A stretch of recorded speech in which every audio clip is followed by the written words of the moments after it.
economy in school, in town, all that stuff. Always very complimentary of the tournament when we're done, of the facilities, and have grown just good relationships between them. Okay? I also appreciate junior golf rates. That makes my job easier if kids are out golfing before they get to the high school.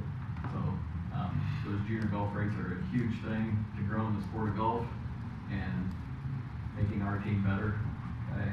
And the staff and everybody else, Matt, Candace, everybody always very supportive of our golf team. Again, just want to show my appreciation for the support between the golf course and our high school team. Thanks, Bruce. Thank you.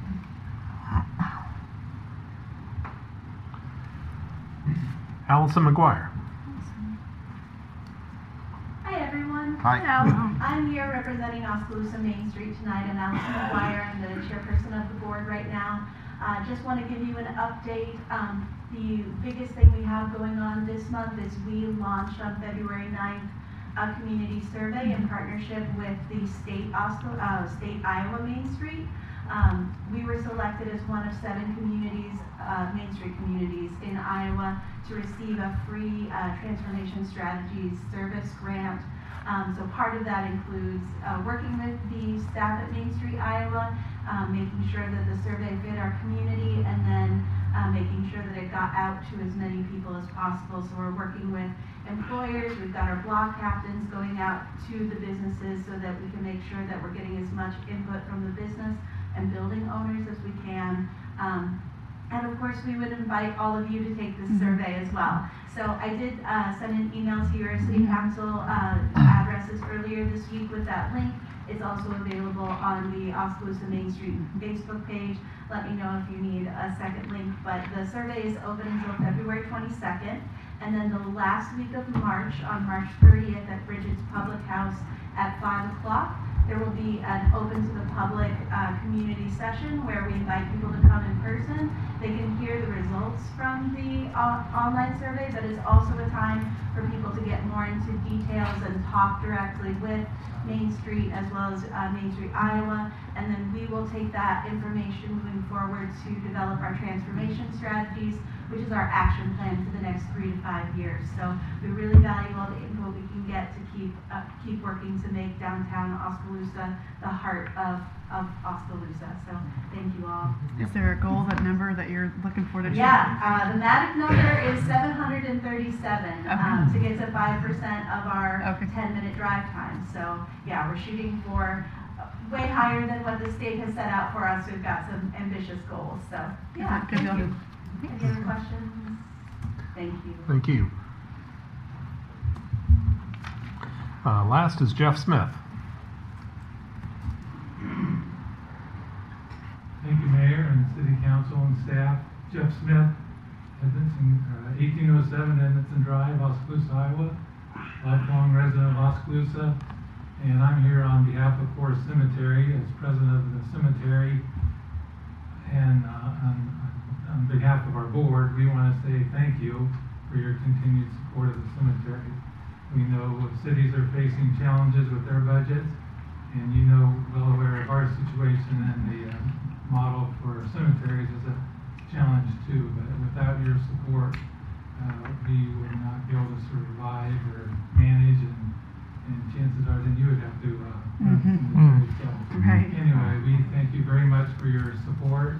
We'll continue to do the best we can, operating 60 acres and more importantly the 19,000 people that are buried at Forest Cemetery, and we'll do the best we can to give them a distinguished place to rest in peace and those that have come to visit. So thank you very much. Thanks, Jeff. Thank you.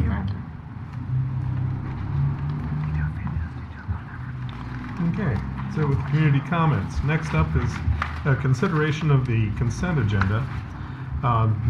These are all items that are routine in nature. They'll be handled by a single motion.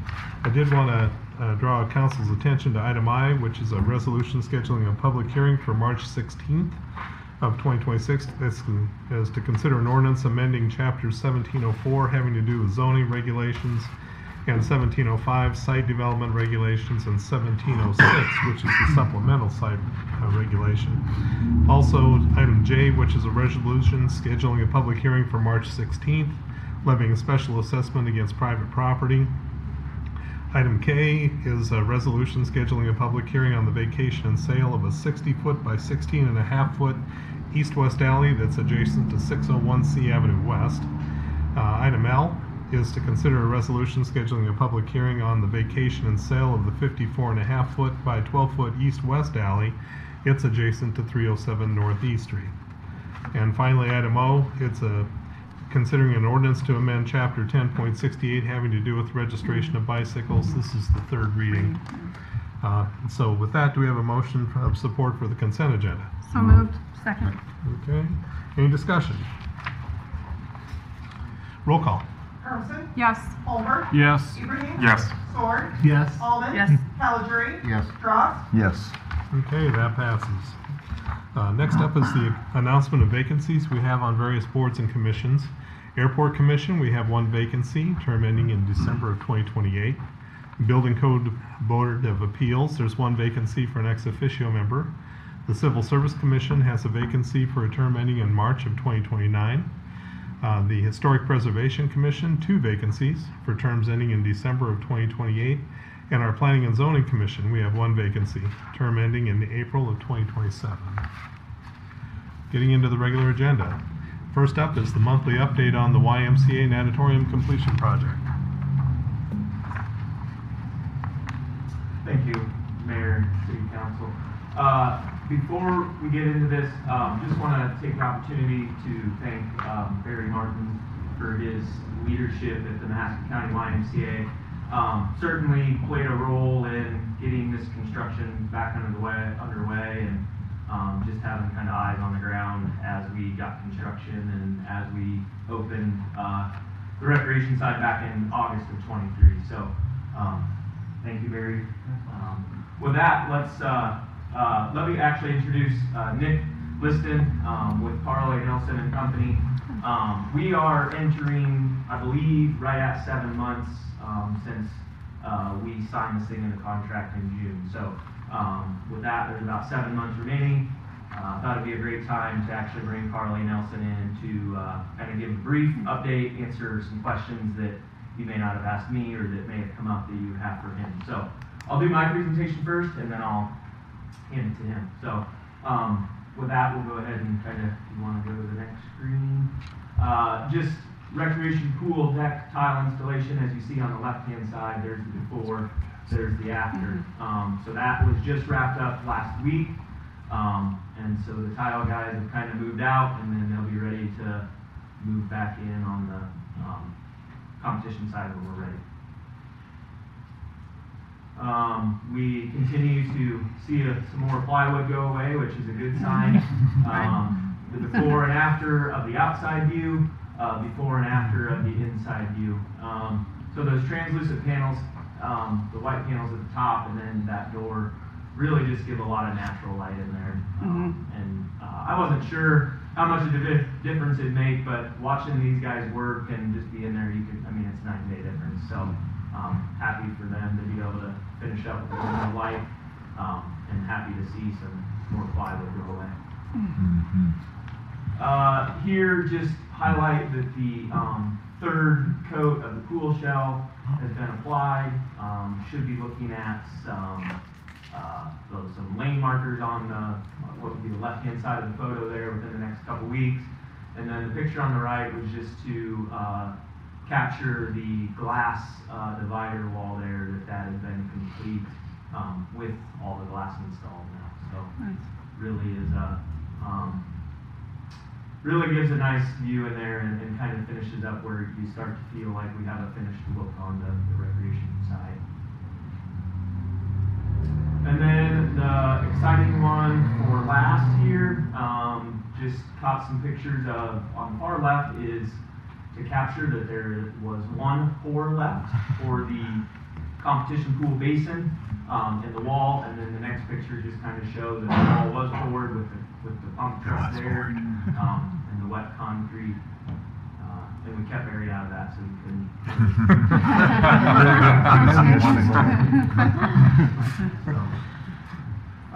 Kind of next steps, continue for the deck pours in the competition area. So as you saw, the basement done, and then they'll do that. Precast panel installation on that south wall where the roller window or the roller door is at now will be should be done before our next council meeting. So that'll be one thing I'm looking forward to updating on. And then continue to install some of the splash pad features, some accessories were back ordered, but they are on their way. And then just lots of mechanical and electrical equipment installation still going. So lots of good progress. With that, I'll hand it over to Nick. Good evening. I'm going to reiterate a lot of what Stu may have already said, but overall, we're right around 50% on the calendar for the schedule, but that's not really how we assess our progress. We assess it by a critical path method, and we're well past 50% complete regarding our schedule. So things are progressing really well. Right now, we're tracking to complete on time for substantial completion August 28th, 2026, and final completion for September 28th, 2026. Past month progress, here's where I'll reiterate a lot of what was said, but tile work for the pool, splash pad, and deck at the recreation pool were completed.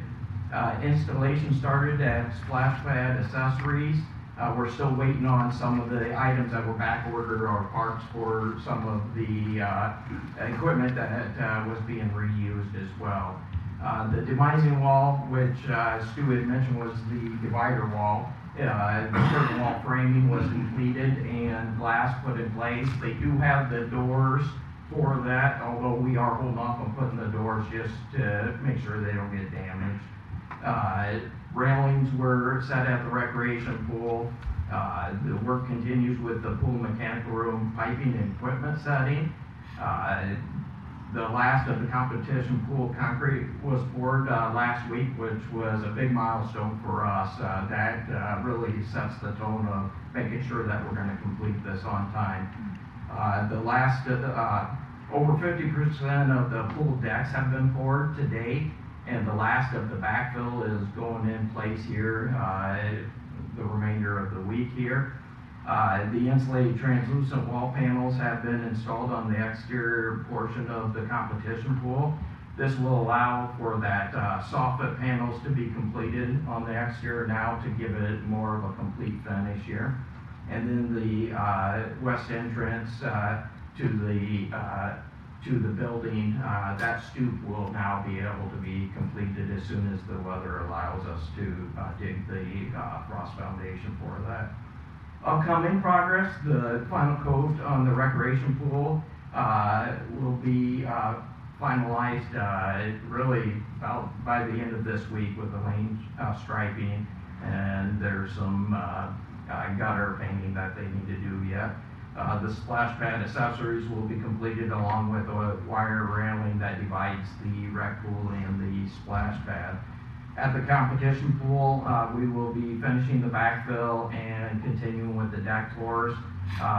We will complete all but the last deck pour by March 12th. March 12th is the next major milestone. That's where we're going to be setting that last precast panel.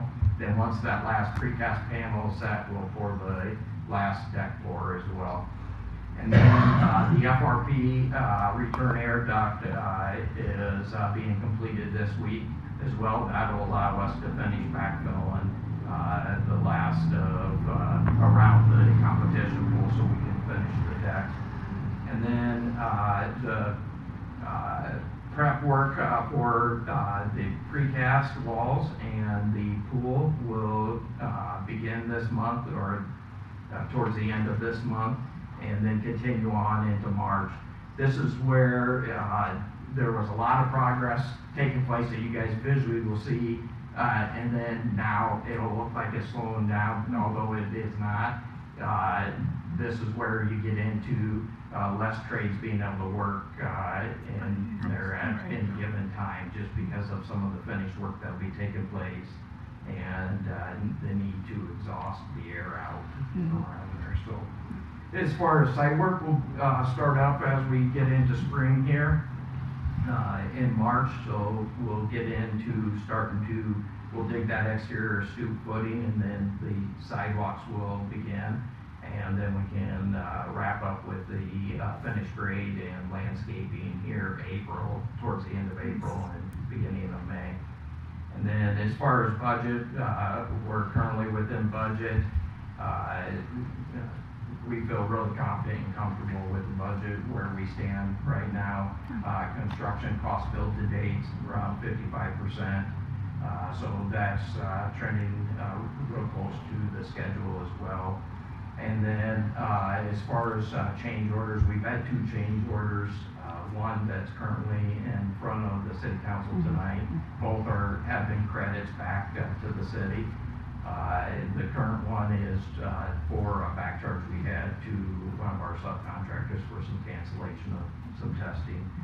And then as far as I don't foresee really, we're getting kind of out of really the portion of the work where you have the most unknown, and so as we get closer to the finishes and that, there'll be less and less unknowns, and we'll be able to finish up the budget, and I'm confident in that. So. Exciting. Awesome. Very good. Joe, your free time, do you want to volunteer your landscaping? Put up a statue. Bunch of comedians. Oh, yeah, Thank you. It looks great. I sprayer. peeked in there. It looks fantastic. I got a paint sprayer. So as you've gone through, were there any unanticipated things that you had to overcome? There were a few things that we had to overcome as we started coming out of the deep end. There was some contaminated backfill material that, when I say contaminated, it had clods of dirt and soil that were mixed in, and some of that fabric wasn't finished up the way it needed to be, so we had to re-dig out that and replace some of that rock. So. All right. And then it sounds like there's a significant amount of HVAC type and wiring, electrical, that sort of thing still to come. Yep. It's No continuing. problems with back orders and that sort of thing? Not currently. Okay. Most of the equipment is on site. There's a few items with some of the pool accessories. We're just waiting on parts and pieces, but that was anticipated, so I don't foresee any delays regarding back orders at this time. So. Well, thanks. Yeah. Awesome. Very good. Thank you very much. Thank you. We like good news. Yes. Yeah, thank you. Item B, this is to consider an ordinance that's to amend chapter 10.56 having to do with municipal parking lots. This is the first reading. So staff is recommending amending this chapter and adding a new section 10.56.070 to the Oskaloosa Municipal Code. Primary purpose in the amendment is to update the description of free municipal parking lots to include the designation of city vehicle parking spaces under the new section 10.56.070. It would also designate 5 of the 9 spaces that are adjacent to the parking spaces on the north side of City Hall as for use specifically by appropriately marked city vehicles. The full document showing the changes is attached to the item. It can be summarized in 10.56.010. Designations of free parking lot, that all municipal parking lots are designated as free municipal parking lots unless designated as restricted under chapter 10.56.070 and marked. City engineer shall cause appropriate parking spaces to be designated on the pavement of said lots. And 10.56.070, just saying that the first 5 parking spaces west of South First in the municipal parking lot located south of the east-west alley between First Avenue East and Second Avenue East shall be designated and marked as for use only by appropriately marked city vehicles. Staff is recommending approval of the first reading. Do we have a motion to that effect? So moved. Second. Okay. Any discussion on this? I just want to make sure that I'm clear. We're not talking about anything directly west of the City Hall building, correct? This is, so you're talking Yes. about the on-street parking Yes. that's adjacent to the building? No. Okay. This is specifically, so municipal parking lots are specifically parking that is on city-owned property that's not public right of way. So anything that's roadside parking, all the diagonal parking downtown, all of that, that's parking in the public right of way. This is a municipal lot. And, so specifically this came up because there's been a discussion about the parking spaces described basically just north of the fire station adjacent to the alley. Since those are off of an alley and not a street, they're not in public right of way. And so the most logical way, in my opinion, to handle them is to consider them a municipal parking lot. And then to further that, there's been some discussion about designating some of those as specifically for city vehicles, since that's how they've been used recently. And so that's kind of the secondary objective of, or that's kind of the objective of the changes, is to designate those spaces. So Andy, before the fire station was built, one of the chief's guys who's been here 30 years, there was 24 parking spots, and they over there before they added on. 4 of them were designated to the city officials, 20 of them were designated to the public. So what happened, fast forward, they redid the fire station, it took out all the parking. So there's 10 parking spots over here now. The previous city manager left those to the people that owned the buildings around here because it eliminated their 20 parking spots. We needed the fire station. So then there's been some discussion now. Back then, a lot of the city officials parked at South B. They didn't park back over here. They were all housed over there. So Sean, I actually found this out and brought this to Sean. So we were trying to make a happy medium so that they had some parking, and you still have the parking for Kenny Krause's building and the other buildings, so you don't eliminate those people to where they didn't have any parking also. Okay. Plus, there was 3 more spots added when they built on the street here, the station. So You're never going to make everyone happy, but we Nope. talked about we're trying to leave some for them and some for. It's kind of the same like it was before with less parking. Yeah. Really. Got a motion and a second. Roll call, please. Holbert, Yes. Ibrahim, Yes. Sword, Yes. Alden, Yes. Caligiuri, Yes. Dross, Yes. Hermsen, Yes. Okay, that passes. Item C. This is to consider a request for the vacation and sale of a 60-foot by 16.5-foot segment of the east-west alley that's adjacent to 204 North C Street. Staff received the request from Kaibol Chawan, the owner of the property located at 204 South C, for that segment of the east-west alley adjacent to his property. Reason listed for that was that I own the next lot and would like to pave it. I'm planning in the future to build a project and would like to combine both.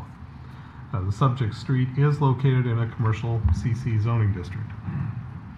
Staff conducted a survey of the property owners and utility companies who have direct access to this portion of the alley. 3 neighboring property owners were surveyed, none responded. At the time of writing the memo, 3 utility companies responded, 2 of which have infrastructure located through this alley that would require an access easement for future maintenance of the infrastructure if the alley was vacated and sold. Mediacom and Lumen have aerial infrastructure on poles that would require an easement for access. City of Oskaloosa also has a 15-inch sanitary sewer main directly through the center of the alley in question. The alley is near downtown and, being in a commercial district, has a higher volume of public use with the businesses that surround it. So Planning and Zoning considered this request at their meeting on February 4th and recommended denying the alley request, or the alley vacate request, by a vote, 6 voting to deny, 0 voting to approve. Staff has not received any communication from the neighboring property owners as to the preparation of the item.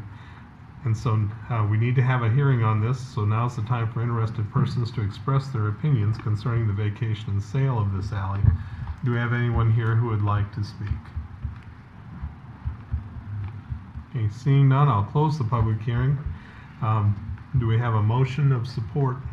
Well, back up. A motion supporting the denial by Planning and Zoning. So moved. Second.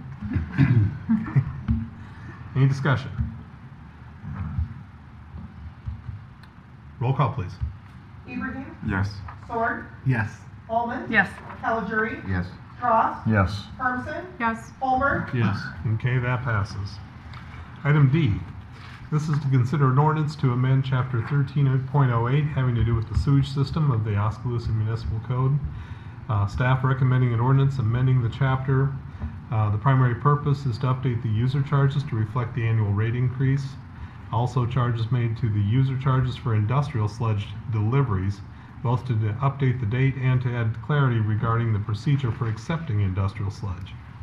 Full document showing the changes is attached to the item, can be summarized in Section A, subsection A that is, updated to a minimum charge of $26.04, plus a charge rate of $10.85 per 100 cubic feet of water. This amounts to a 4% increase from the current rates, as per the cash flow documents that were presented to council at their December 15, 2025 study session, and subsection F, rewritten to clarify that the sludge hauling fee is for the city's cost of accepting the sludge, not for the city to collect sludge from a business. It also clarifies that the city does not utilize its equipment to collect sludge. We have the right to sample and reject sludge loads before accepting them into our plant. The fee has also been updated to add a 9-cent per gallon charge for sludge loads and any direct costs incurred directly from accepting the delivery. This is the second reading. Do we have a motion of support for it? So moved. Second. Okay. Any discussion on it? Roll call. Ford, Yes. Moment, Yes. Caledory, Yes. Strauss, Yes. Hermsen, Yes. Holbert, Yes. Ibrahim. Yes. Okay, that passes. Item E. This is a discussion on the replacement of the entry walls around the city square. Let's see, Public Works has been soliciting quotes. Based on the quotes received for the materials to place the wall, staff is not able to proceed with the project with the currently budgeted amount of $100,000. And would like to discuss the next steps before continuing. We do have two quotes, one for $267,000 and another for $106,000. Materials only. Materials only. Unbelievable. They didn't want to do it very bad. Yeah. That's got to be it. Let's see. Which Sean wants to take the lead on this? I will.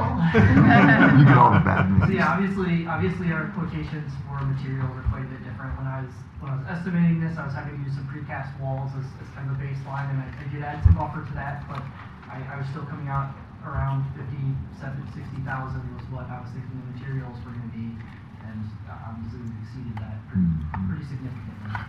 I will say, you know, we are comparing two different products. There aren't that many companies that do this anymore. I do think the cast stone, which is actually the lower cost product from what I've seen, appears to be the better product for our use case. But it still exceeds what we have allocated. So just at this point, I guess what I'm seeking is direction from council. Obviously, we're going to have to push this out to a future budget year. We could look at doing some kind of community partnership and trying to fund more that way. We could look at a revised budget that just puts more into our city budget. There's also some considerations of if we would want to reduce the amount of wall that we're installing and do more fence or change it in some other way that might reduce it. Just generally seeking feedback from council on how to proceed. So if I remember last time we talked about this, is this going to replace the current cement walls that we have? Yes, this Okay. would essentially replace the current concrete walls in more or less the exact same Right. configuration. Because we was also talked about doing a fence in between. Right. Yes, and obviously that would be a cost beyond. Essentially, our materials for this portion have exceeded the total Yeah. cost of the Okay. project we had previously. Do you have a rough idea of what the installation, removal of the old and installation of the new cost would be? We've talked with some contractors. I mean, the $50,000 that I had in between what I had estimated and what was in this is kind of about where I'm at. It would probably be a little bit less than that, but it's such an unusual, or I shouldn't say unusual, it's such a unique project, it's difficult to really get a great feel for where contractors will be. And there's also a lot of questions of how we bid it, how much time we allocate them, you know, if we want them to have to work around our events around the square and how much and all that. There's a lot of factors that will come into play with that. I was thinking that's what it was. Another big unknown is kind of how much preparation we'll have to do before we even set the walls, because we're kind of working a little bit under the assumption that what's under the walls is good, but, it's possible it's not.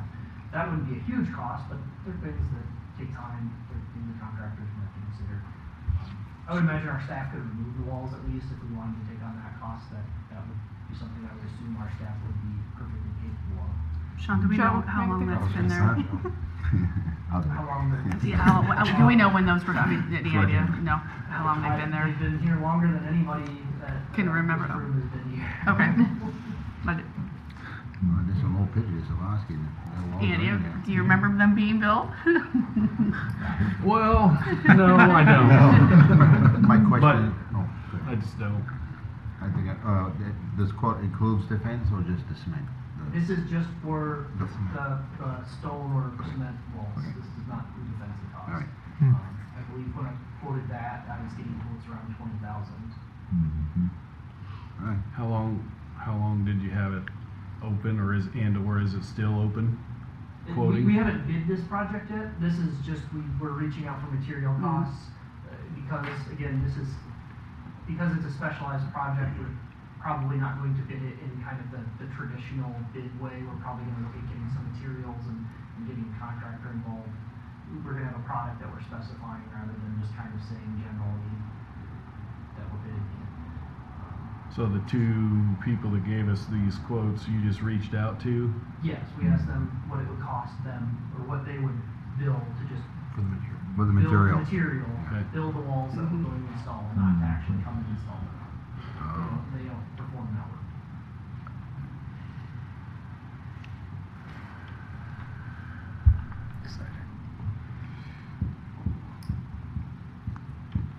And any idea of how long would they guarantee how long anything was gonna last? I mean, is there any lastability in any of that, or? I'm certain, I'd have to look back at their wording. I would imagine they'd have a warranty, but I mean, with the warranty, there's a guarantee of a certain length of time. You know, this is concrete, it's cast stone. I can't foresee us having big problems. It's a pretty, I'm not gonna say it's a simple product, because concrete's obviously very complicated in a lot of ways, but in a lot of ways, it's a simple product. So if we were to, I mean, going back to the fence concept as well, if we were to, at all the entry, I mean, there'd be 4, 6, 8 entry points, I'll call it, one on each corner, one on each side. If we were to just do those as cast stone, and then the straightaways as a, I'll call it a wrought iron fence or some sort of decorative fence, I'm thinking that maybe we would reduce the lineal feet in this by half. Add back in the cost of the fence and installing. We're talking, maybe we get around 100,000. So linear foot, that would be a pretty reasonable assumption. One of the difficulties though is that the curved sections are the pricier part of this. Yep. So Make them straight. realistically speaking, if we were to take out, if we were to change the design in such a way that we took out the curved sections that were coming and we just had a couple straight wall segments, To change it.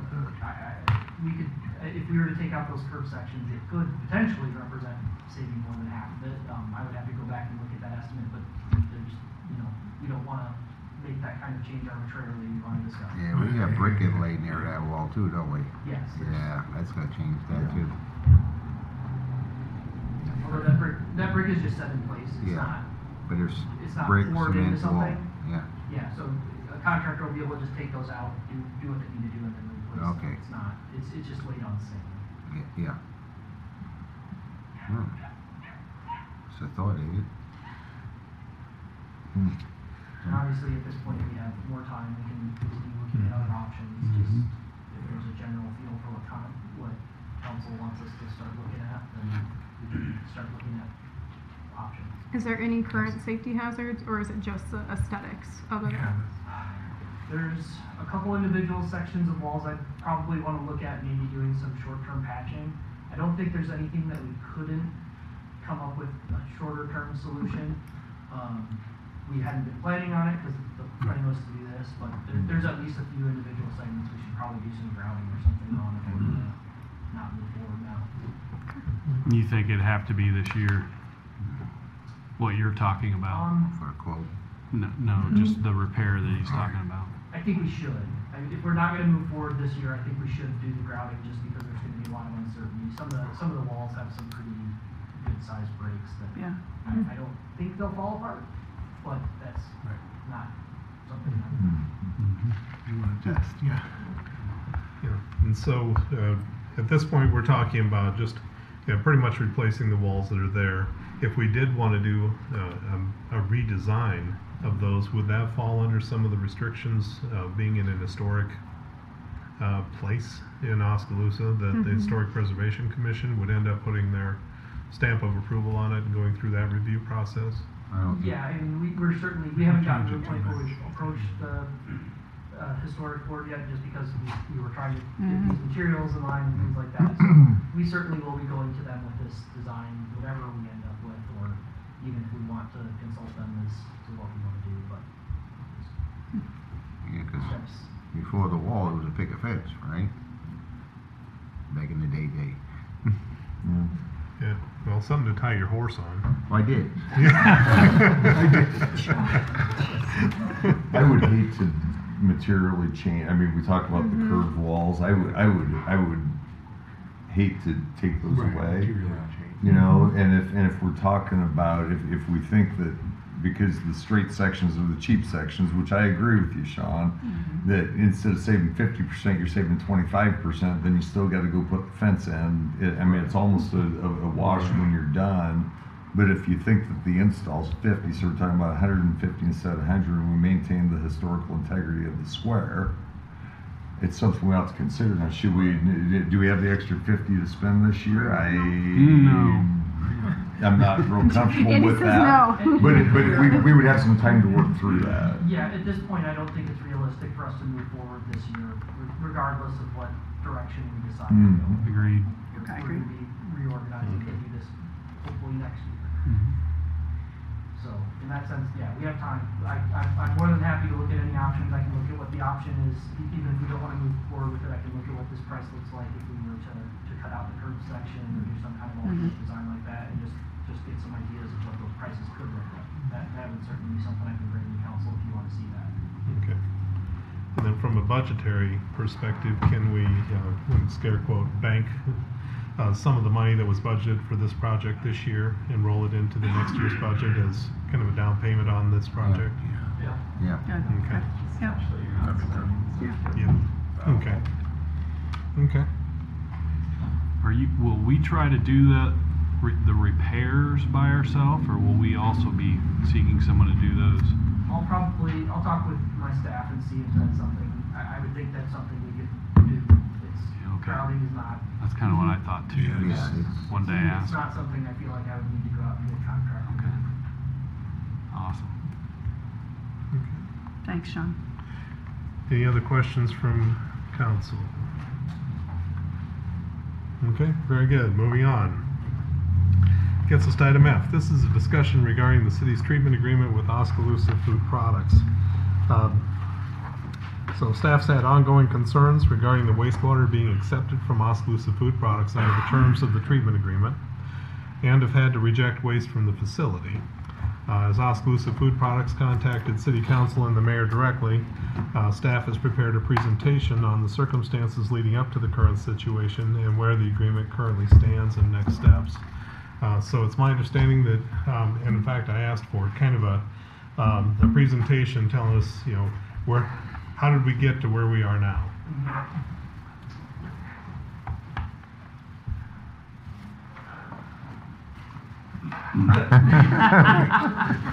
Nice presentation, Sean. That's about typical, right? Our brand new system. It's been open this whole time. Well, I can see it's getting kicked out of the Wi-Fi. Yeah, we do.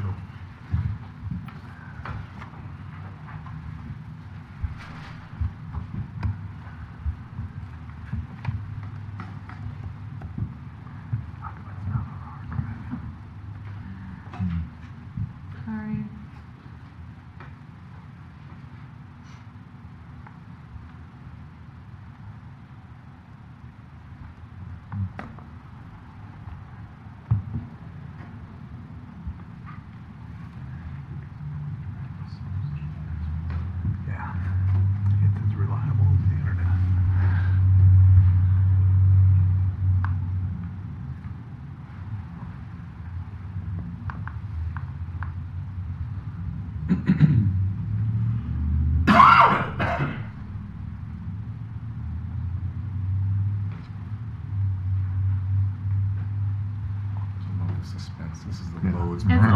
loads and Slowly. loads. Okay. That's why I like paper. I did bring snacks. I keep snacks in my bag now. That's why I like paper.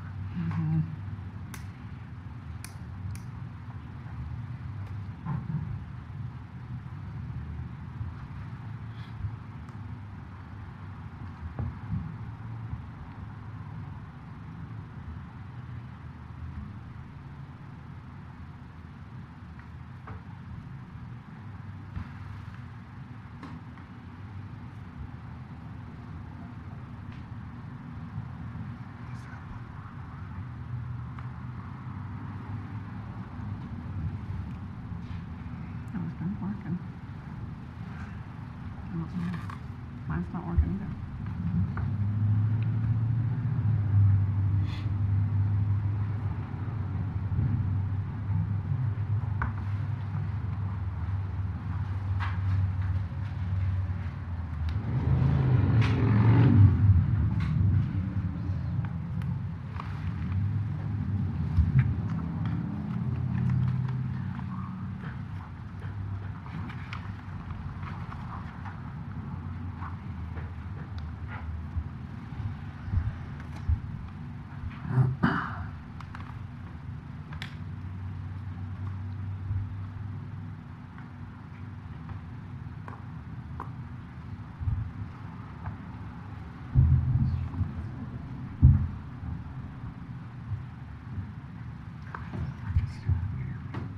You're gonna have to do it this way, Sean. Okay. I might have to click on them. Okay. So, Still loaded.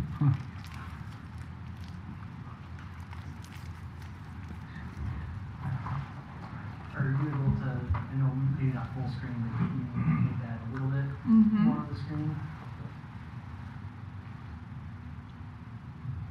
Jeez. I think Microsoft. Next year, we'll budget for something better than dial-up. Microsoft. Oh. And there's a brand new access point sitting right there. Hey, just remember, I voted for Hootsuite. It's Microsoft. Software for everybody. If only we had While this is going on, Hootsuite, I'll try and Gavin. explain a little bit here on what's going on in this slide. So obviously, I'm trying to prepare a little bit on just an overall discussion of our plant, our treatment facility, and our team. So the first thing I wanted to lead on was just a little bit of background information on our facility and how it works. This is a very high-level overview of the plant operations. It is excluding a lot of detail. There's a lot of finesse. There's some things that aren't shown here, but it's to give an idea of what's going on.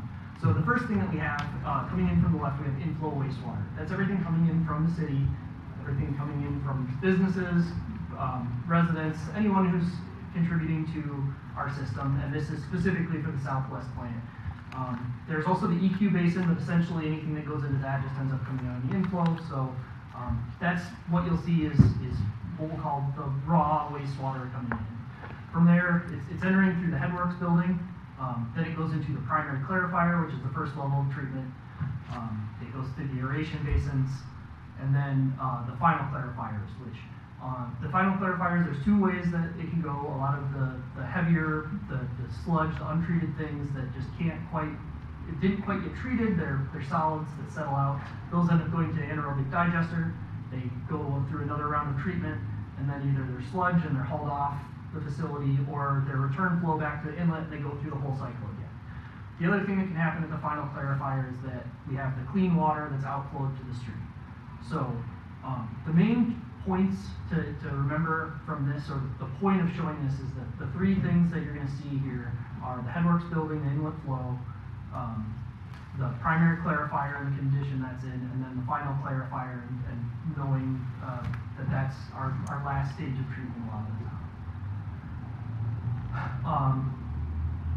Hasn't loaded yet, but then the next slide, just some background on, am I able to? Hey, Sean, can I ask one question quick? Sure.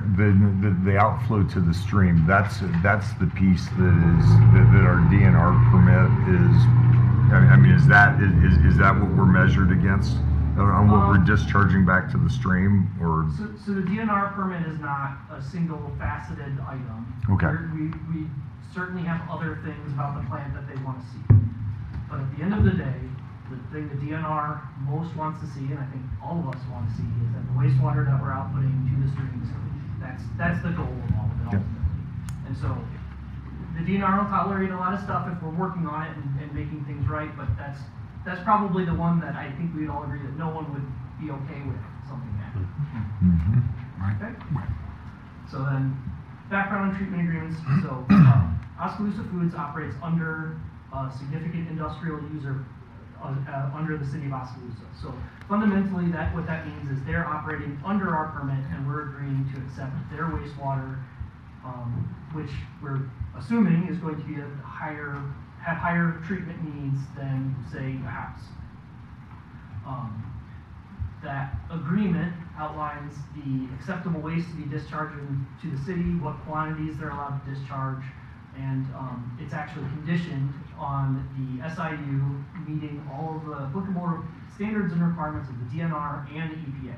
So all of this regulation comes down from the EPA, the DNR sees it and concurs with it and adds some layers, and then our city code also codifies those same things that are from the federal level. And again, this is all codes and regulations from the existing and new source of pollution in the Code of Federal Regulations. This is not a local effort by any means.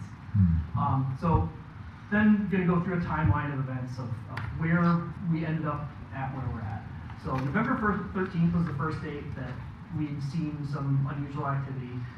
You can see on the left we've got kind of normal flow condition. This is the headwork building. This is the raw wastewater that's coming into our facility. And you can see that that day we had the discoloration that is seen in the right image. It's my understanding from wastewater staff is historically it's not been uncommon to see that kind of, well, I shouldn't say not uncommon, but we have seen that type of discoloration coming before. And typically we see it from Oskaloosa Food Products during this time of year when they're doing some of their cleaning operations. And staff notified them of that. It began approximately at the time that foods started discharging. It ended at the end of the day. And that incident was isolated to that day. We moved on. November 26th, we began observing that discolored discharge again. You can see on the left, that's the inlet inflow that we had that day. Again, notified foods and started kind of just watching as things went on. Kept noting it. Typically, this discoloration would begin approximately 7:30 in the morning, about the time that Oskaloosa Food begins their discharge, and would end in the afternoons when they end their discharge. So this was occurring regularly, that staff was in communication up till December 10th, and we made note of it, we were making them aware of it, but we continued operations. On the 10th, we had an incident where Oskaloosa Foods, my understanding is they lost power, and so one of their systems ended up outputting their raw wastewater into our system that was estimated at somewhere in the range of 25 to 30,000 gallons. We did see that inlet discoloration continued, and we actually ended up seeing some foaming in the final clarifier, which is something we don't like to see in the clarifier. It's indicative of some problems with the treatment, but we were able to handle that. We continued treating it. They obviously were aware that they'd done it. They had called us on that incident, so we continued to move on, but we did continue to see the discoloration. And actually that picture of the discoloration is from the 29th. January 8th, we received a text message from Tom Atkinson. He works for ISG Engineering. They're a consultant for Oskaloosa Foods, indicating he had an equipment failure with some thick waste making it into our treatment facility. Again, you can see the primary clarifier, that inside loop is where the waste initially comes in, and it ends up propagating if it's not treated. So it was contained in there, but we were continuing to see those issues from foods. Then on the 20th, we got a text message again from Tom Atkinson saying that they had done some deep cleaning, that it had a negative effect on their treatment that they do before it sends to us, and he believed it was inhibiting some of their biological process, and he made the comment of then questioning if the city was able to redirect that waste into our EQ basin. Our EQ basin, we can hold some things there to try and, usually, the most common use of it is to hold stormwater so that we can draw it in the facility and not flood the facility on the way in, but we can do this in certain cases. So based on Tom's expertise and especially knowing that he has a history with the DNR and knows these processes pretty well, the city did make the decision to divert our flow to the EQ basin for 2 days, which was about as long as we could go until we could stop holding it. And you can see even in that time, we'd seen some primary clarifier discoloration, which made it into the full clarifier. And also you can see the direct outflow sample that happened from that day, showing that it's quite significantly orange. Later on, we observed that we were typically this process as the biology. So all the treatment processes, well, not all, but many of the treatment processes are biological in nature. We've got bacteria that eats the various things that are in the wastewater, and so we usually can see some observable improvement through the process, but we weren't really seeing that. That's the orange color. I don't have a picture from the aerator, but that was continuing a little bit into the aerator, which is where a lot of treatment happens.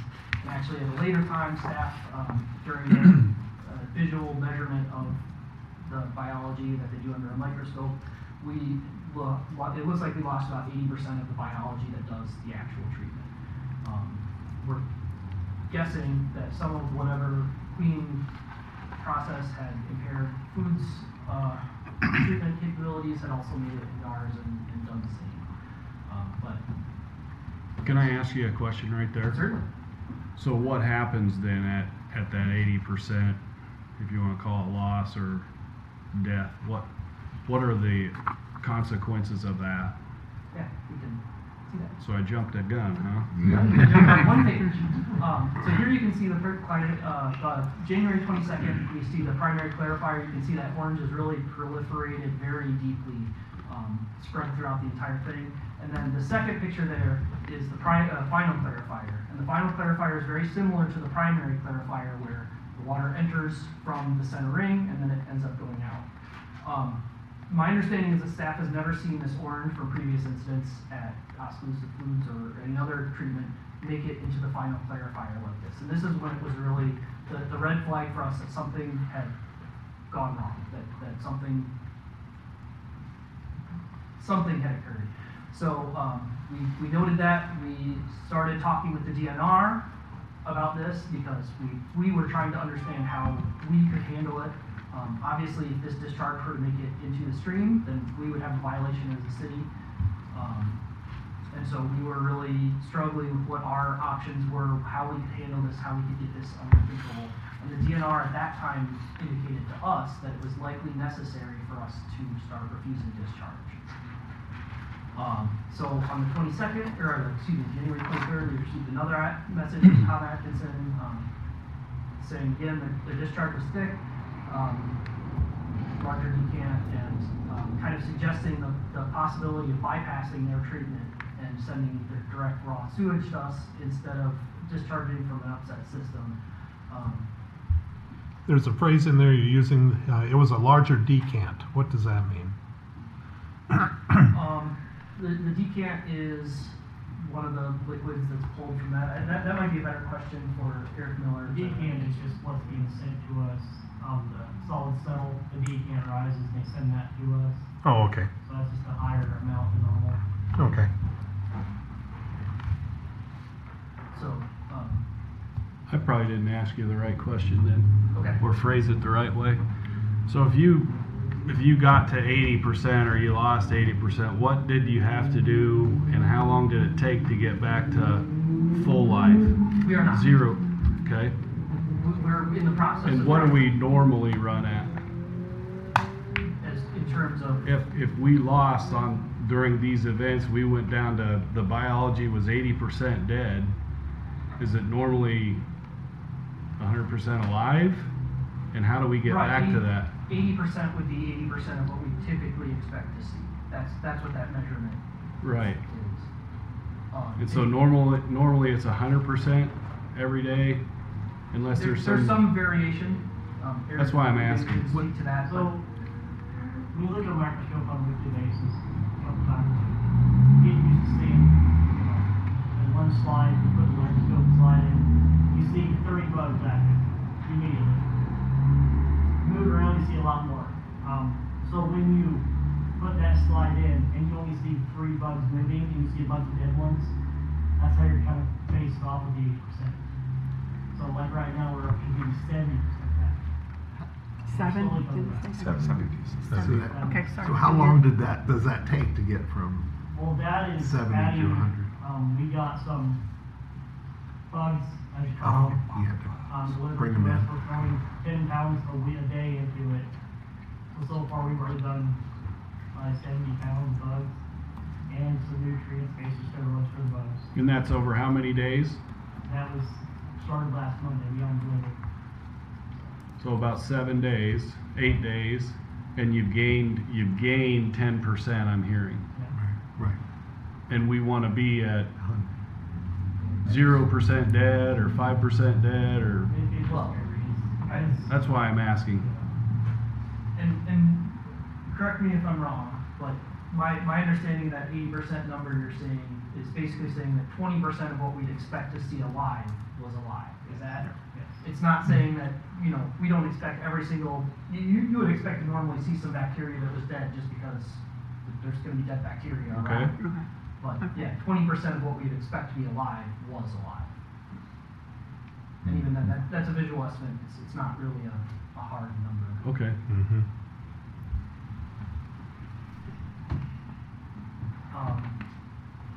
So, yeah, getting back to Tom's suggestion about bypassing the treatment, and there is some, potential merit to not discharging from the upset system, but it was obviously showing that they weren't in a condition to treat their waste. We weren't in a condition to accept their waste, and so based on the advice from the DNR, we worked with the city attorney, and we prepared the letter that it ended up going, the 23rd was a Friday, so it ended up going out on Monday, unfortunately. But that was the day that we sent out that letter, that I believe was, the same day that we sent out that letter, the DNR actually decided to make a site visit to Oskaloosa Foods.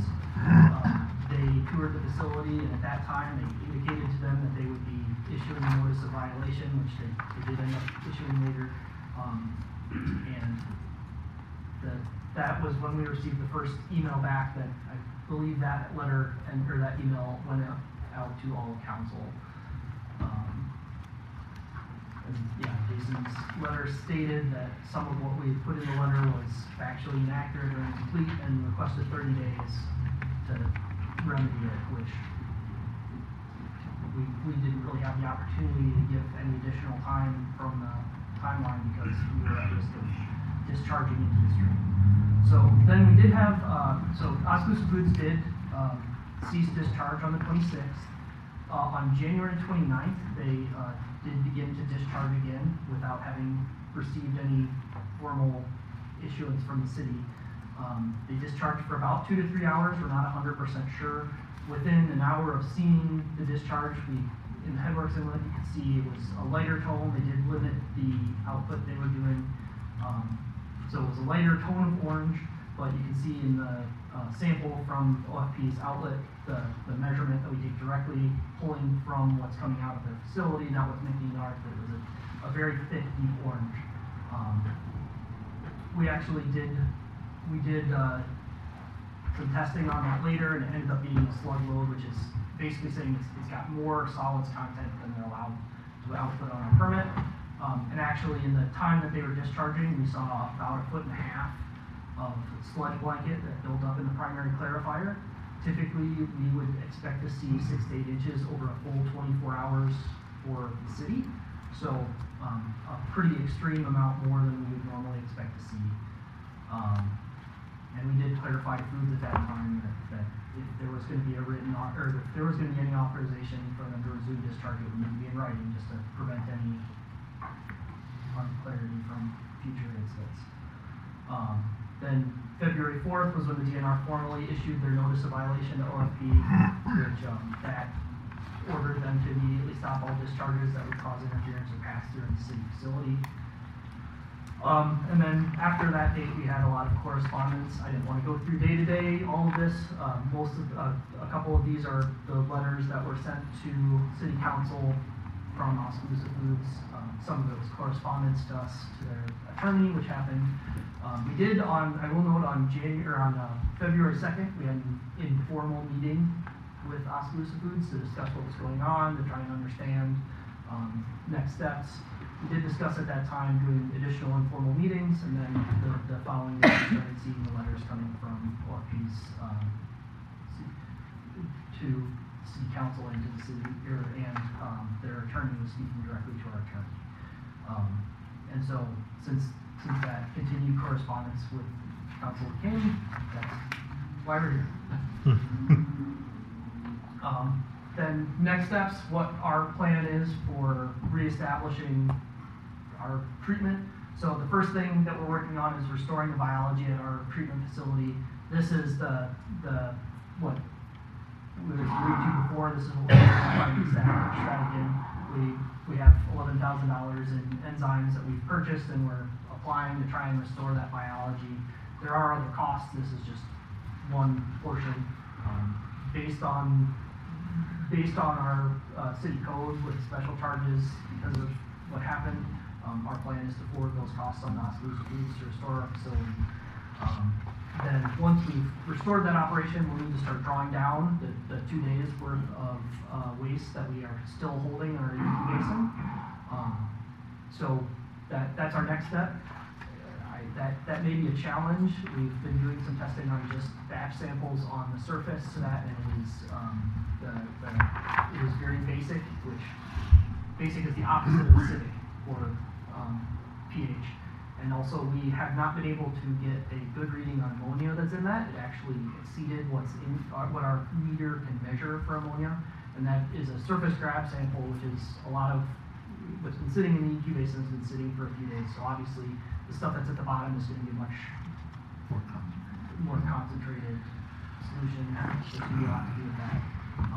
So once we are able to determine what's in that and draw it down, then we would be able to resume discussions about how to continue to accept waste from Oskaloosa Foods.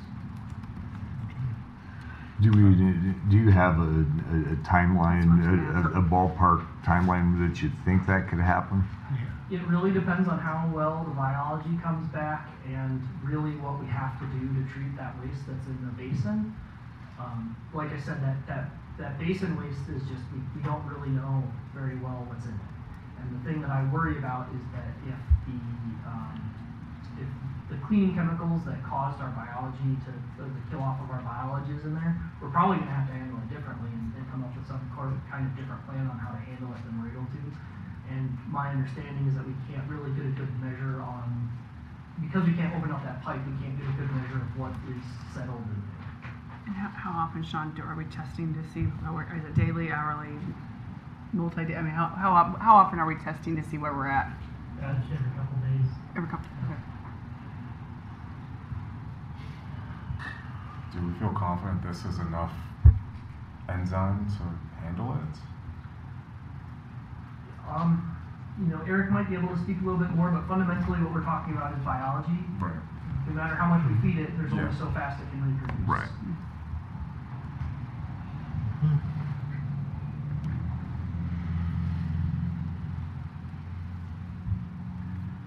Was the basin empty when we discharged into the basin? Say that again. Was the basin empty at the start of the 2 days we accepted? It's at the lowest level we can really hold it at. And then we had gotta to, prepare for the rainy season about now, so it's pretty full now. Which is another reason we really need to draw that down and accept waste again. So- Just guesstimating, let's say 1.5 million gallons in those 2 days went. That's a guess. If we were to get a large storm or That's something, my that could put us at risk of some Overflow. other type of violation, or Yes. what are we looking at there? That's why we want to start bringing it back. We have to, there's MLSS in the aeration tanks, and when that stuff came through primary, it made it to that, it's still demo. So we have to pump that down. We have to do it slowly because otherwise we get rid of the good bugs, and we'll only save the bad bugs. So it's finicky how you do it. trial and error. We're getting it slowly. As I said, it's the biology's coming back up. But it's tough.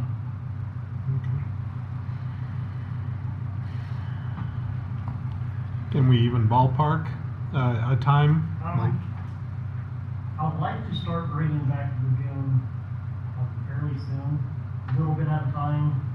We're able to really bring it back overnight. We're not going to do that unless somebody's on shift. So I'll probably say 4 hours at a time, which will probably take at least a week and a half if we have no crazy storms or something. Okay. And then that's the course. If the biology still good. Okay. Coming up. If it stops dropping, we got to stop that. Okay. So that inhibits our ability, even if Oskaloosa Foods were to fire up, pick a time, say a week from now, we probably still wouldn't be ready for it. Is that the right way? Right now, we got to worry about the city stuff coming in, and that's the challenge. Okay. Okay. And to that, to ask off of that question, I want to assure folks that what's coming out of us and going into the stream is still treated and clean. We haven't violated our own permit at all. Okay. Okay. But in one of the letters or one of the correspondences or from one of you guys, I thought that the DNR said that we could be cited. Was that just if we did a discharge? So the statement that was made to us from the DNR was essentially that if we continued to accept waste that we were not able to treat, that they would likely have to issue us a violation. So that if we were to continue, if we were to resume accepting Oskaloosa Foods waste right now, we would likely be issued a violation on the basis that we are not able to treat it right now. Okay. That wasn't a discharge. That was just the accepting of, as you said. I understand what you're saying. The DNR has not issued us, the city, a violation for this situation at this time. Okay.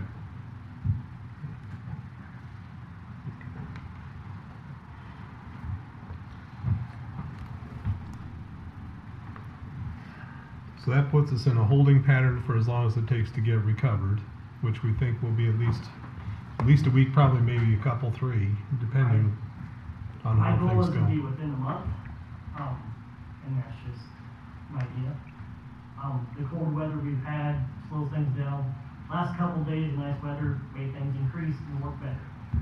This weekend drops back down to freezing again, so it's going to slow us down again. Okay.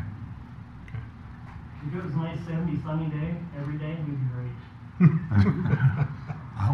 I'd enjoy that too. That we could say for sure, though, is as we get new information, we'll communicate that with foods, because we know it's a serious situation and want to communicate as much as possible. Okay. So anyway, Jason, you had mentioned, like everything, there's always another side. Is there anything that you or your team would like to present to us? Yeah, in spirit of collaboration, we brought in Rachel, Richard Derrick, my director of operations, Becky, and Tom from DNR. We're going to update you on what we have here, and I'm going to turn it over to her and let the experts take it. First of all, my name is Rachel Close. I'm leader in industrial water. We started with the ISG, so thanks for having me here today. The presentation that Sean put together was spot on. That's exactly what happened. Everything that was there. There's no design. The data was there. Starting in mid-November, we started to see settling issues and a decrease in biology operation on our unit. We, at that point, did everything that we normally do, because sometimes if we're a processing plant, we do have upset conditions, so we responded appropriately. The measures that we were taking were not working, and something was different. We continued to work through and communicate with the city, but it just wasn't working to that point. And rightfully so, we should have taken better and more drastic steps, and that's a big deal on our end. So we certainly did want to impact rural operations. You guys have been great partners to have with that. As to the root cause of the incident, we're still working through that. I owe you guys a report, and we're doing an investigation. We're scientists, right? Engineers, as we go through, we want to make sure the data. Right now, there is some pretty good evidence that we had a chemical change in our processing plant based on our sanitation. It was a manufacturer, our chemical supplier that comes in and does our sanitation program. made the switch. It was a one-to-one switch for the sanitation program, and we believe that that made a significant impact on how our solids were reacting in the wastewater, and significant.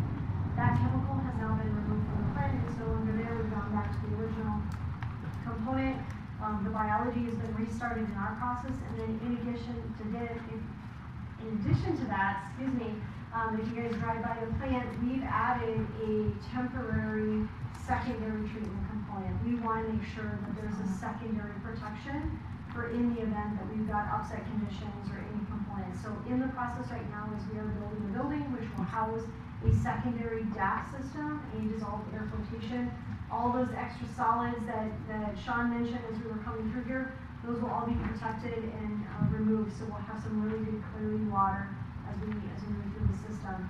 We recognize that our system is not as robust as it needs to be. So what we'd ask for is the team is, as Jason mentioned earlier, huge financial implications. We're running on temporary all of our wastewater right now to keep the production plant running, is being hauled off-site to other municipalities, mind you, so we'd rather be writing a check to you for sure.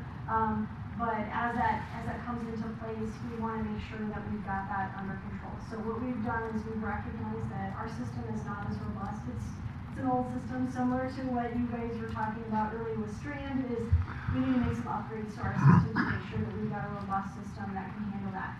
And so in the near future, we've got two things that we'd ask is the short term, right, we've got the DAF in place. That DAF will be operational early next week. So it delivers to the site on Monday. The building, as you can see, is under construction. We're going to be moving through that and grabbing samples as early as next week with the intent that we'll be communicating that. And we know that we want to make sure that we're in a best decision for you guys to make that decision to let us go back into discharging. So that's something that we're going to do right away. Obviously, we'll keep you in the loop on everything that's happening, and whether that's daily samples and whatever we can do to demonstrate that we're in compliance and we've got that consistency, we'll do. If you guys want to come out to the plant and look at it, if we want to do that. Right now, the game plan is that we're going to operate the plant during the day, so we've got more eyes on it during the plant, so that you guys have more eyes on it, and then overnight, everything will just sit still and build up inventory. Finally, when we start thinking about the long-term plan, we would like to request some sort of working group that we start working on. We want to make sure we're in the process, we've been given the go-ahead to look at what improvements, what modifications do we need to make to the design of our pretreatment system. And we want you guys involved because we want to make sure that whatever we do fits in with how your future wastewater treatment plant works, what your current wastewater treatment plant works, and everything that works along with that. And that comes back with sludge. That comes up, everything that comes along with that. So we'd like to start working. We do want to do that fast, right? Because we don't want to be operating on a temporary system for very long. So Jason and his team have dedicated our resources to make sure that we're moving through that very fast. So, where you're at. One question I have, Rachel, you'd made a comment, I think I heard you say that you're working to restore your biology. So, I mean, Sean's presentation, he said our biology was basically destroyed, right? I mean, 80% reduction. Yes. What type of impact did you see at your plant? So ultimately what our biology ended up doing, and again, the clean chemicals and things that we had, but what we ended up seeing was a significant influx in solids coming into the system, which basically snuffed out our biology. We starved them of oxygen, we were not able to sustain them in the environment because we overloaded our system with too many solids. And that came as a function of some of the root causes that we talked about. So our biology was essentially down to 0%. So we've restarted that system, and that's up and going right now. And then further, when our biology isn't working up to par, one of the things that we'll see is that our settling component, like in your final clarifiers, we don't get that good settling. And so as a result, you see solids coming over here, so we decant more solids. So that's why we've added that secondary DAF system on the back end. It's a necessary hurdle, right, to make sure another step of protection to make sure that any solids that would be getting by have that opportunity to be reduced or taken out of the stream prior to going to the sea. So, and I would say right now we're biology 0. We're probably in the 5 to 10% right now as we're continuing to restore. So you're still, I mean, you're in that. When do you think that you'll be up to your normal so our operating? system, because it's quite a bit smaller Yeah. than what Right, you right. guys have. We tend to turn that over in about 5 to 7 days, have a Okay. complete turnover. So as long as we have a good opportunity, and we're in luck in that, in the sense is that we're hauling off all of our waste right now, so we're able to pick and choose and make sure that the system is being fed appropriately. And again, getting that entire system up and going, make sure that we're robust enough that we demonstrate compliance is our main goal right now. And you'll see quite a bit of action in the plant right now. There's quite a bit of work being done to get that.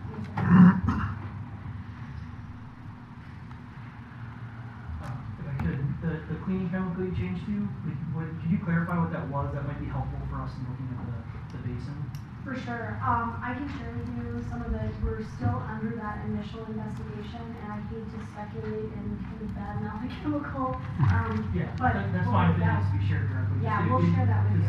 If we can look at the basin and see if that. Absolutely, and I would share that I'd like to at least be involved in the conversation when we start talking about bringing that basin stuff in and kind of share some of the things that we've learned.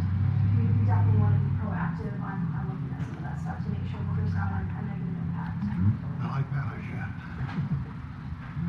One thing we talked about was having a joint meeting once a week, I would say at the minimum right now. Is that important already? So I would be more than happy to coordinate a once a week meeting. I have kind of committed right now as doing a Friday update, just an email communication on where we're at. Last week we had our team out at Oskaloosa, we did jar testing on the DAF, et cetera, to be able to see the clarified water and then to be able to see the data from looking at to demonstrate that we could be in compliance there. But I think that's a great idea, and I can take that as an action item to set that up, for sure. Yeah. I think with that, I mean, and Jason and I talked about it last week. I found a lot of value. I use comparison to when I'm working through some of our facilities projects, and I mean, Sean, how many times I come across the street, I'm like, can we talk about this, right? And trying that face to face. Email, you can't talk to them, you can't anything, and sometimes it's just good to sit around a table. Yep. And so, what's the I think I've got a couple things running through my mind. How frequent do we have communication?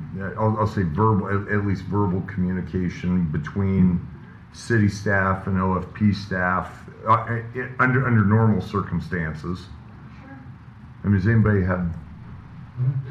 And it's been much improved the last year or so.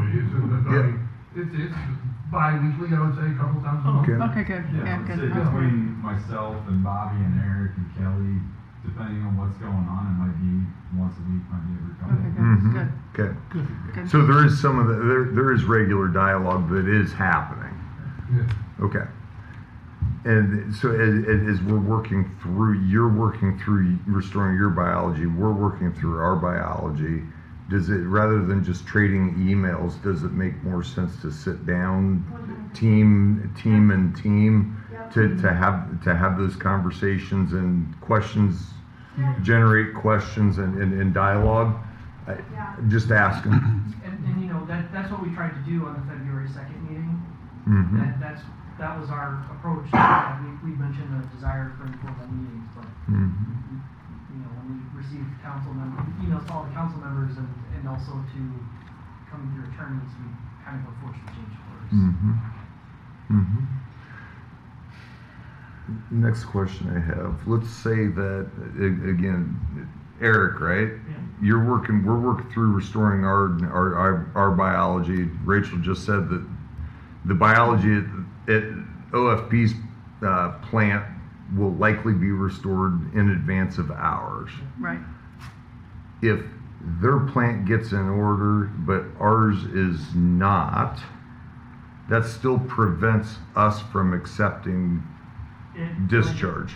It might be something we explore as bringing less in per day. We can treat some. You know, kind of an idea of how many gallons, I don't know yet, but just something to think about. I mean, again, go ahead, Sean. Yeah, and it's certainly something we can explore as we get progress, but you know, I would clarify, we've talked with the DNR about this pretty extensively, obviously, and one thing that came up was, is is this something that we can refuse discharge only because it's something that was caused by this, or is this something that is regardless? And essentially the DNR said we would not only have the ability, but actually the obligation to refuse waste that we couldn't treat, regardless of the reason that we got to that situation. So if hypothetically we had a natural disaster, a tornado hit our treatment facility, we would issue them a notice to not discharge, regardless of the fact that they had nothing to do with them. So, you know, we can certainly look at what we're able to accept as we're able to, but it's, whether or not they're able to get their treatment up to standards, it's not irrelevant to the discussion by any means. Mm-hmm. You can't start accepting it until we're able to treat Right. it. And at the end of the day, we can't, we have to be compliant with our DNR permit. Yes. I mean, ultimately, I mean, what I'm hearing is that OFP is working their tails off to come up with a solution to this problem. And I hear there's communication going on.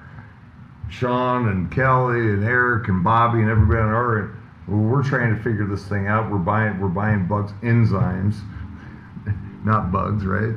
But to restore our plant so that we can accept your waste. I feel like there's regular communication. I think there's a common goal here. 100%. Timelines. I know Jason would have this thing up and running 3 weeks ago if we could, because it is important to you. Right. And we need it up and running as fast as we can too. So. For sure.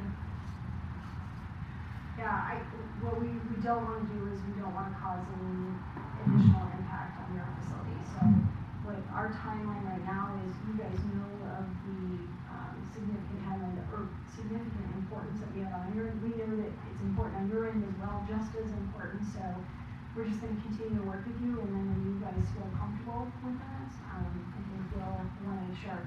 But we did want to give you an update on where we're at on timelines and what we've done in place to make sure that we've got that protection, and we're committed to making sure that we've got a more robust system for you guys.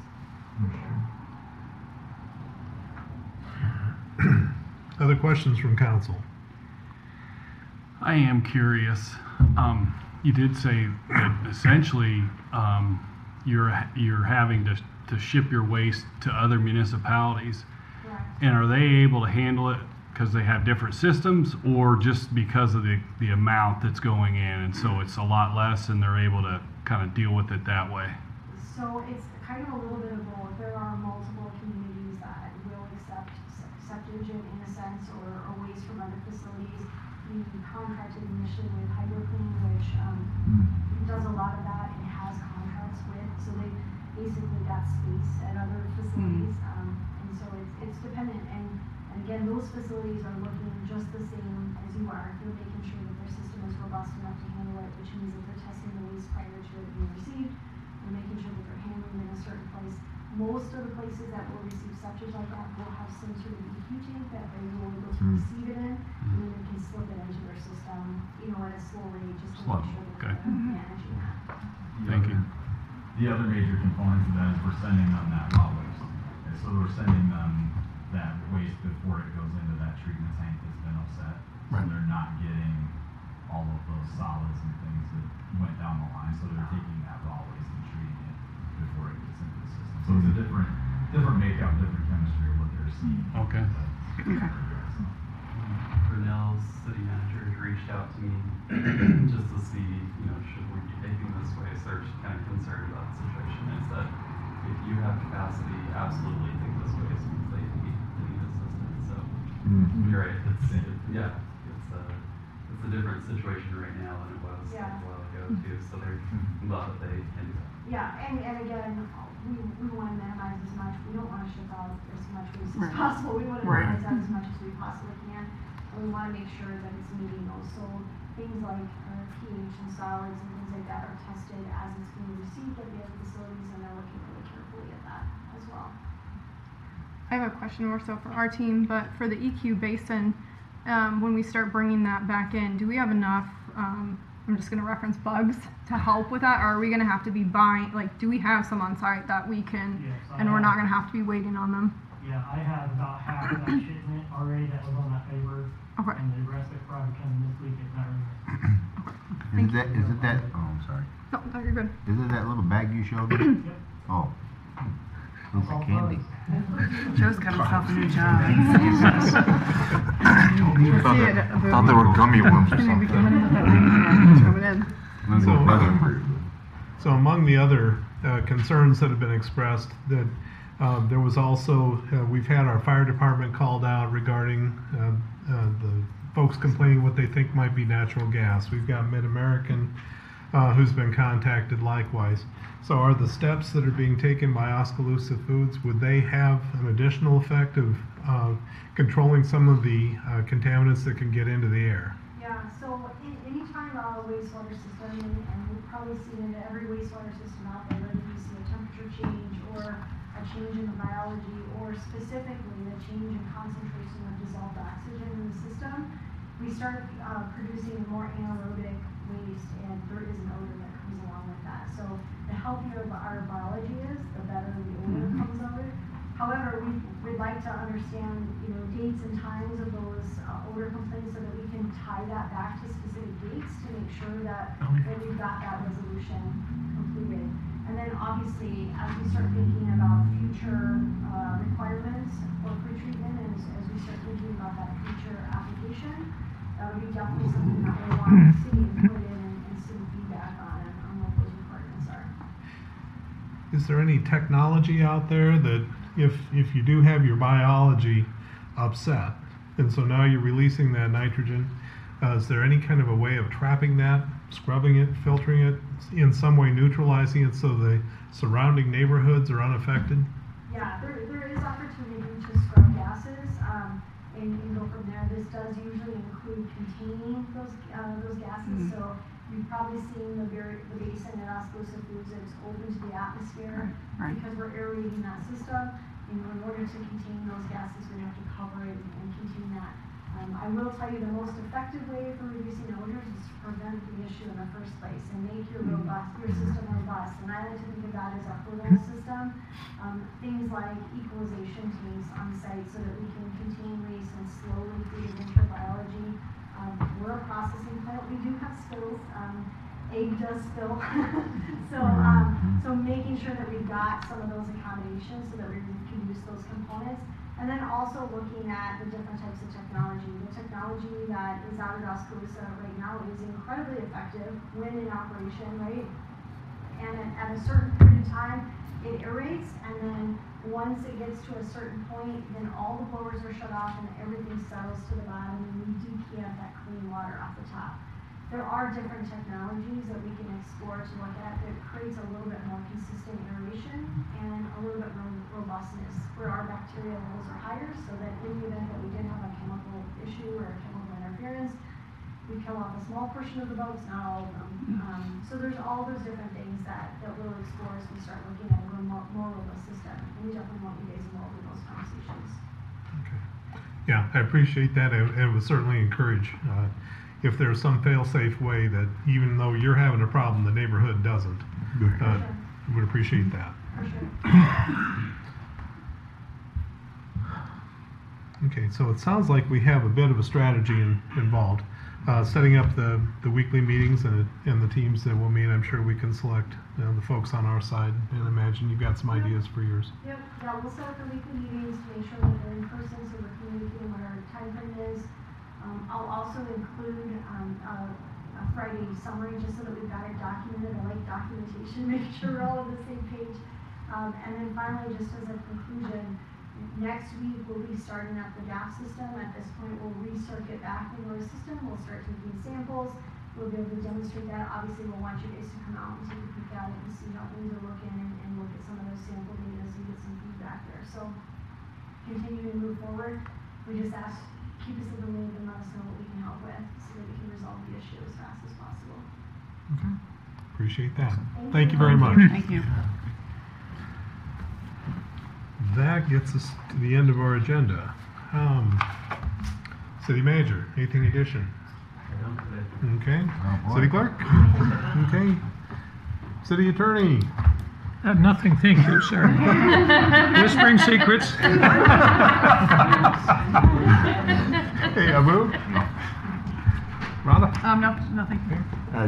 Barry left. I mean, he got tired of hearing about flows and loads and bugs and sludge and slug, but I want to just say thank you to Barry Martin. Yeah. He took another position to be closer to his family. I think he's done a great job here the last 3 years getting out into the community and working with Stu side by side and getting us a long ways down to what's a fantastic project. We're finally going to have a swimming pool that we can use. The Jefferson Lofts project, if people have not driven by there, you need to go by there because they're putting windows in on both the east and west sides, and it looks fantastic. So definitely do that. And I'm just going to say, I mean, we spent a lot of time tonight talking about wastewater treatment and wastewater plants, and you know all of those things. And yet there's a noise about definitions of capital improvement plans, and it's ridiculous. And I appreciate Betsy Luck and Brett Foster for coming tonight to talk about the impact that Matt Sherlock and the golf course has had on the community, because relationships go a lot deeper and success goes a lot deeper than what we can see.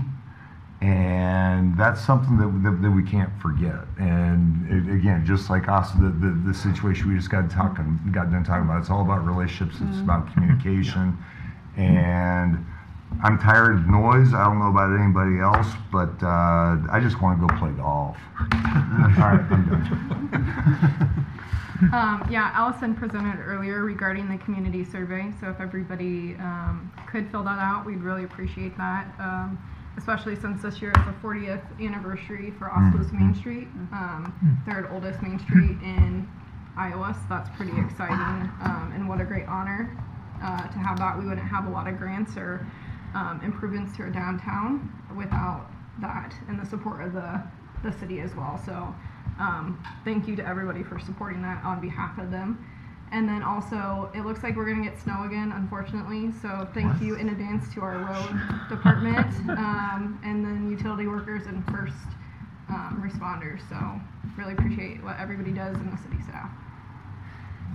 You know, thank the first responders first and foremost for your services out there. Never know what's going to happen. The call at any time of day and night. To our employees that are battling the activities, thank you very much for stepping up. Oskaloosa Food Products, thank you guys for coming in and being front and center and communicating with us, and you know, trying to make some communications happen. City staff, you guys took something that was really difficult at the time and you did the best that you could or what you thought you could at the time, and so, you know, thank you for doing your part. I think we can get somewhere, and just good communication all the way around here. That would be it for me, Joe. Nothing. I'd just like to say, yeah, I liked what I heard here. It does sound like the community is coming together to solve some big problems. So, and also to the first responders, thanks for all of your help. So. Yeah, and I want to compliment city staff, but also our consultants that are here. Actually, you know, everybody in the room for the most part. Yeah. Wastewater is a complex thing. There's the physics of moving the water. There's the chemistry of what's in it. There's the regulations that take place. None of the members of the city council, myself included, know a great deal about wastewater as a fact. And so we have needed to be educated in a way that we can learn and to be able to make reasonable decisions. And I just want to compliment the way that it was presented. It's understandable, and I think for the public that was watching tonight, they very definitely have a much clearer idea of how things work in a simplified form. And so just a deep appreciation for the way it was expressed and the way it was working. And one of the things I'm most proud of in Oskaloosa is how we can come together and say, don't we all share the same goal?